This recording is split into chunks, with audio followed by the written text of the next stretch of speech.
A campus radio station is going to be in action. An interviewer is interviewing a man from the university for the survey. Listen to the conversation between them and circle the best answer from A, B, or C for questions 1 to 4.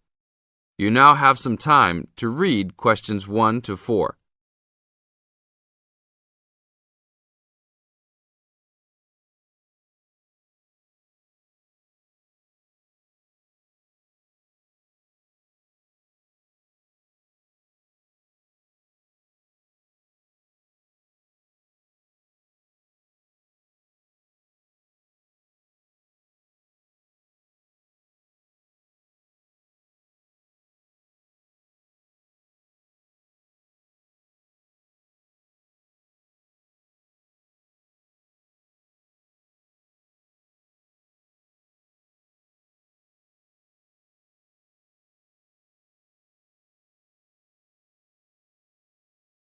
Now, we shall begin.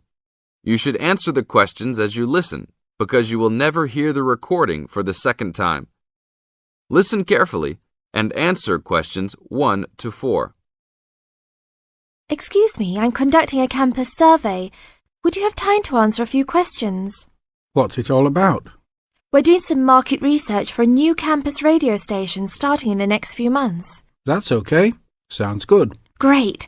I'll just work through this form with you. And if we could start with some personal background information? Sure. Right.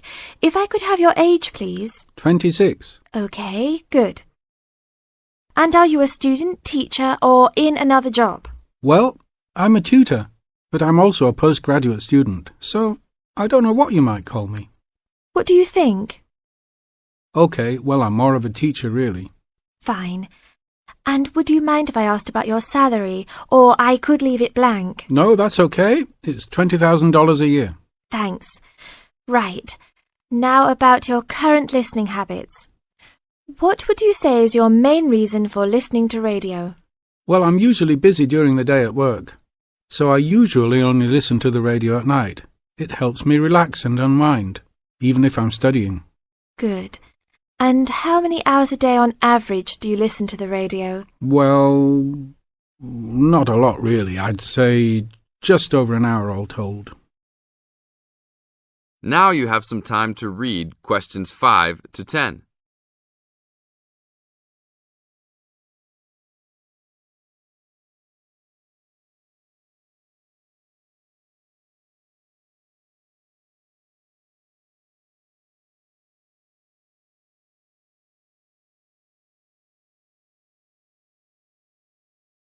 Now listen to the second part of the interview and answer questions 5 to 10.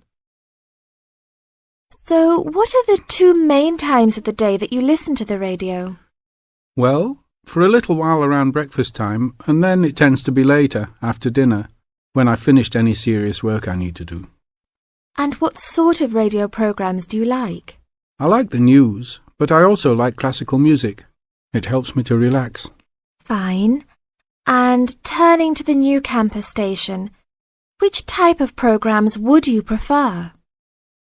I think the existing radio stations cater for my need for news. So I'd like to see programs about local information, providing a service to the campus community. And in the same vein, perhaps more for academic viewers, some lectures or relevant programs. I see.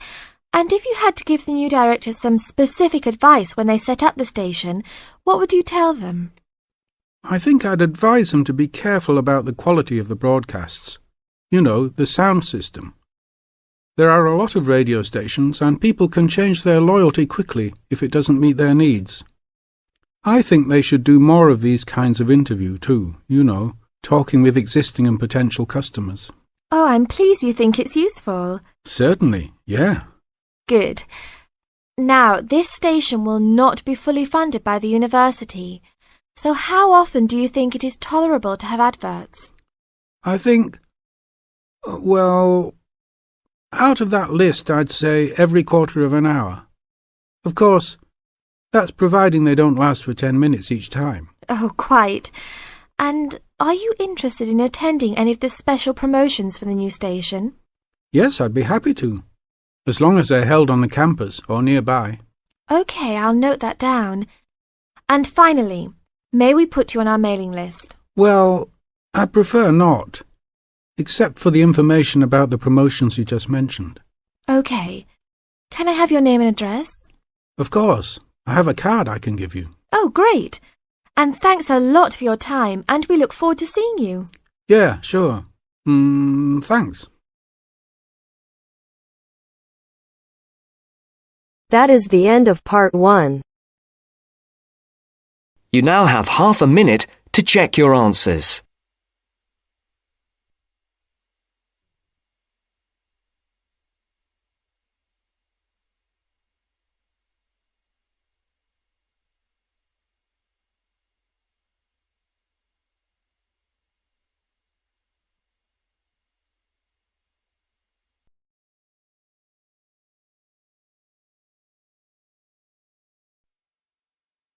Now turns to part 2.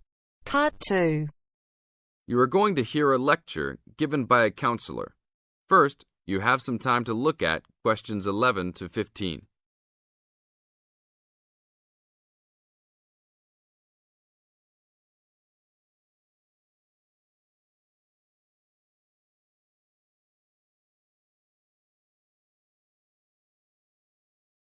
Now listen to the tape and answer questions 11 to 15. Hi, I am your counselor for this year. Today, we will visit the facilities available to you on our campus. As students, you should take advantage of everything you have available to you. How many of you like sports? Well, I hope most of you do, because our school has great sports facilities. We have an indoor gym with state-of-the-art equipment. First, I want to tell you about our basketball facilities. There are 2 basketball courts. Both are full court and open for student use. We offer basketball leagues that all students are invited to join. Just sign up with a team. Usually, there are games on the courts, but during league time, only the teams are allowed to use the courts. The basketball courts are open 24 hours a day. If you want a job, you can be a referee at the games. Next, I want to tell you about the tennis facilities. We have 5 tennis courts available for student use. The tennis courts are open every day, 8 a.m. until 10 in the evening. You should call ahead to reserve a court because they are very popular and can often be booked weeks in advance. There are rackets and balls available for rent at the front desk of the courts. There is an Olympic-sized swimming pool that is open for students and the general public. There are also showers and locker rooms available. The swimming pool is open every day, 9 a.m. until 7 in the evening. There are openings for the position of lifeguards, so if you are looking for a job in the sun, this might be good for you. Now look at questions 16 to 20.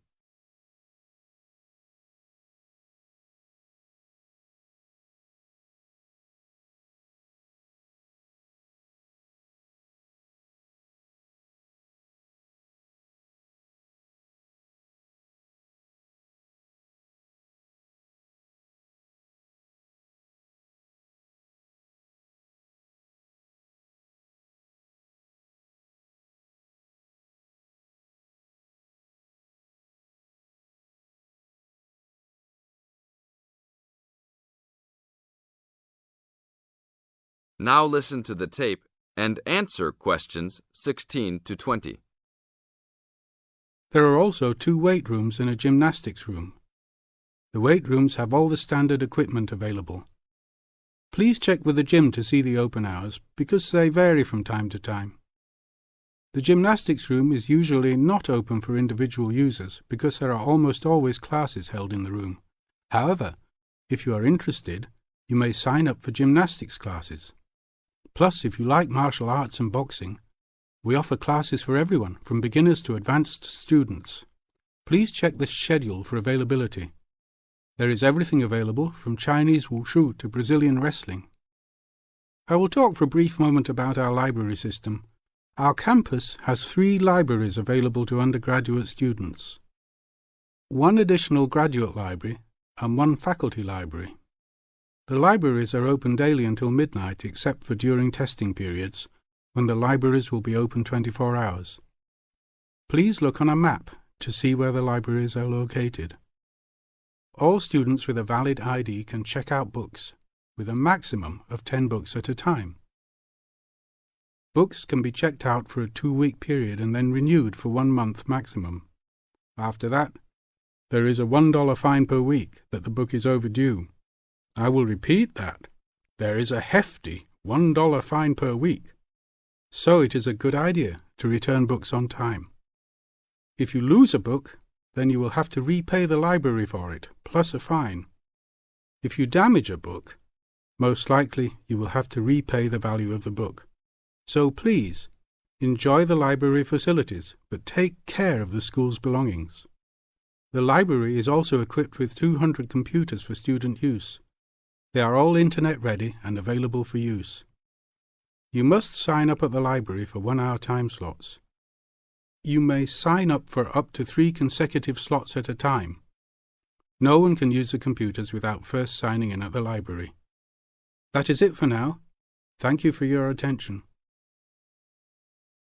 That is the end of part 2. You now have half a minute to check your answers.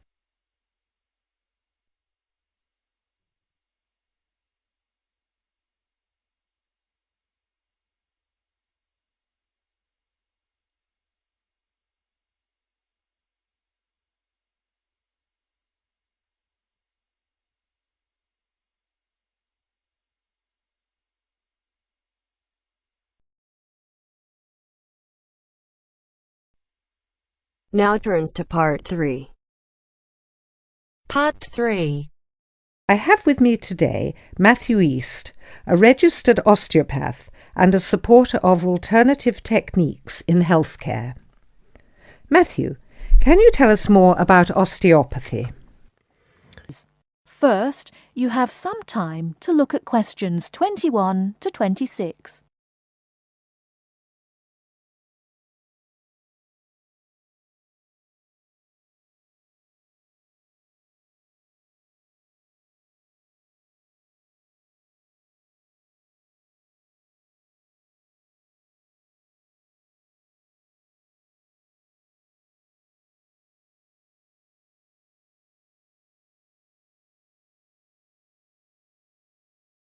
Now listen carefully and answer questions 21 to 26. Over the past 50 years, there have been some radical changes in medicine as it is known in the West. This is largely the result of vast improvements in technology, but also in the rising importance of alternative treatments. I have with me today Matthew East, a registered osteopath and a supporter of alternative techniques in healthcare.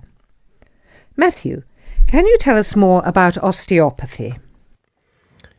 Well, perhaps the first thing I should say is that the term alternative is actually a little misleading, as I am referring to approaches and attitudes to health that were in common use long before Western medicine was established.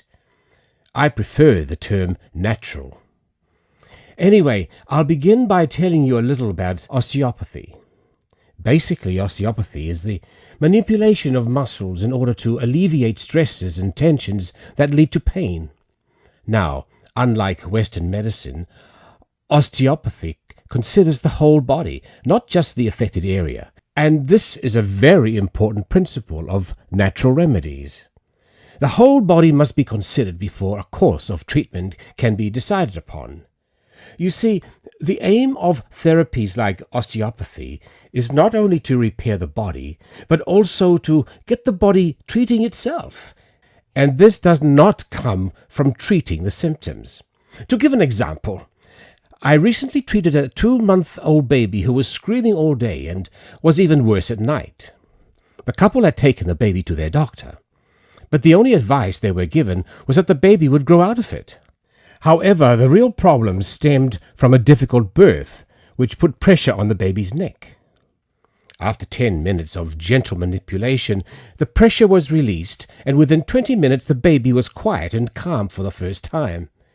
This was achieved without drugs or operations. Avoiding such invasive methods of treatment highlights another of the differences between Western medicine and a more natural approach. You see, Western medicine often uses surgery in order to find a solution to problems that could have been addressed with simple remedies. A medical approach that looks closely at how essential an operation is before it is performed would offer patients a considerably less stressful method of treatment, not to mention the financial savings. Natural remedies actually amount to about 10% of the cost of a Western course of treatment. Before you hear the rest of the talk, you have some time to look at questions 27 to 30.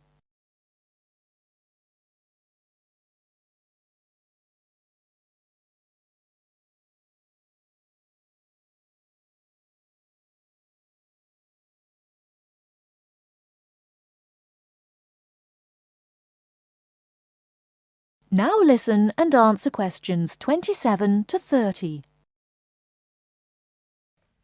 I'd like to mention the subject of surgery again a little later, but I would like to say at this point that there are those that claim that the benefits of osteopathy and herbal therapies are largely psychological, that they have not undergone the clinical trials that pharmaceuticals have.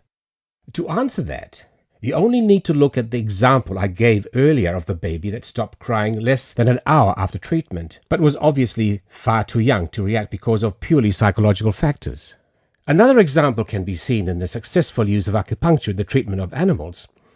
In response to criticism regarding clinical trials, it is worth noting that the power of pharmaceutical companies is such that, although some drugs fail the standards required of them, they are sometimes still prescribed by doctors. Moving on to another point, it should be stressed that natural remedies, in addition to having no side effects, can also be applied to any patient. Now, I'm not suggesting that the same treatments are used indiscriminately. Although natural remedies can be used with any age group, the treatment selected is very specific to the person. By this I mean that not only the general health of the patient needs to be considered, but also their habits, diet, and lifestyle in order to build a complete picture. However, I am not suggesting that we should reject Western medicine entirely. In fact, there have been occasions when I have referred patients to their doctor, as I felt that in those cases it was the most suitable course of action. There are many situations in which it is by far the best option. Take emergency surgery, for example. Obviously, more natural remedies do not provide the speed required in such cases. The best solution would therefore be an open-minded combination of the two forms. Well, thank you very much, Matthew. That was a very interesting insight into natural treatments. Next week we'll be inviting Dr. Moore. That's Moore onto the programme to argue his case as a doctor. Until next week, then, goodbye. That is the end of part 3. You now have half a minute to check your answers.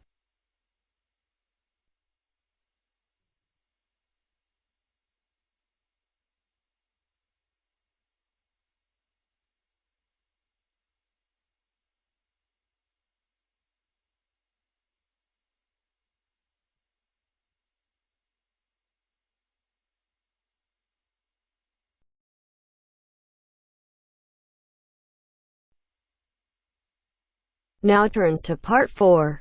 Part 4. You are going to hear a conversation about using recorded delivery and registered post. First, you have some time to look at questions 31 to 40.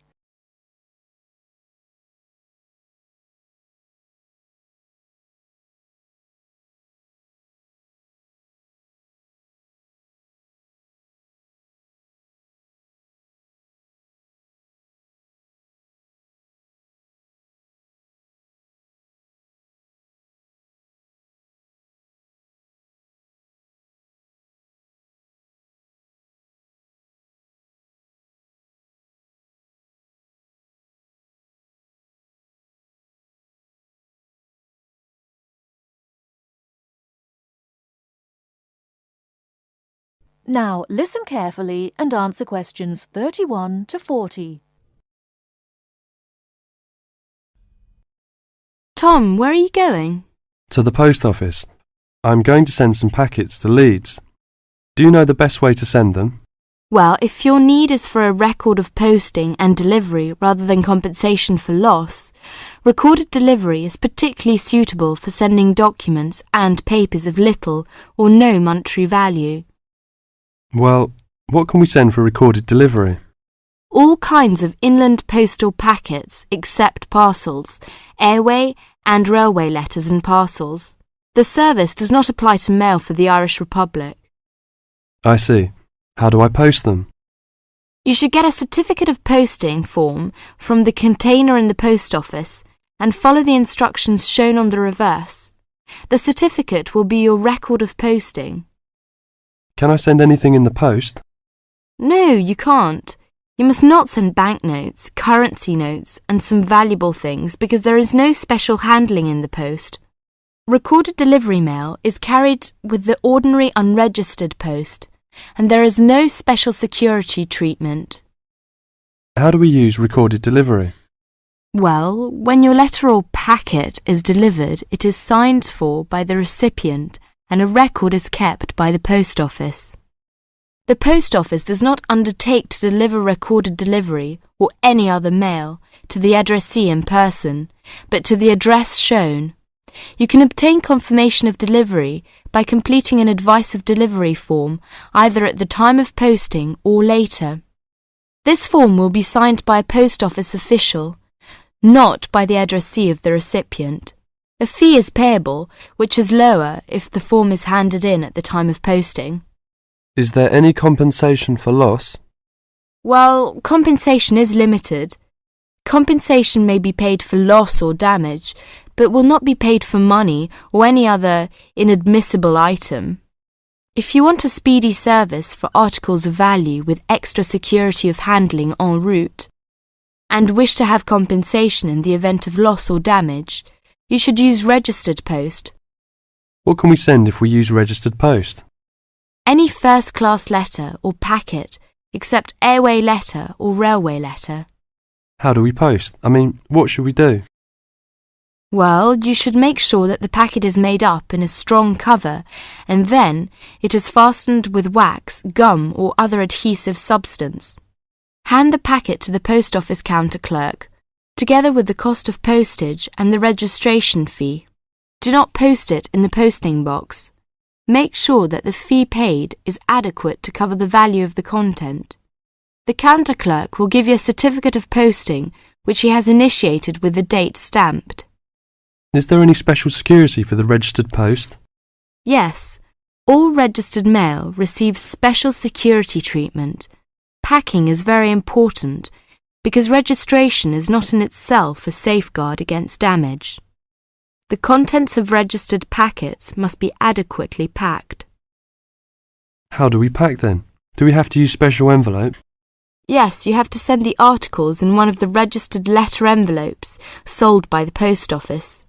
These envelopes are already stamped for first-class postage and have the minimum registration fee. What about the compensation? Compensation will not be paid for the following articles, such as banknotes, currency notes, trading stamps, coupons, and some valuable things, unless they are enclosed in one of the registered letter envelopes sold by the post office. I see. How does it deliver? The recipient on delivery signs for your registered mail. The post office does not undertake to deliver registered or any other mail to the addressee in person, but to the address shown.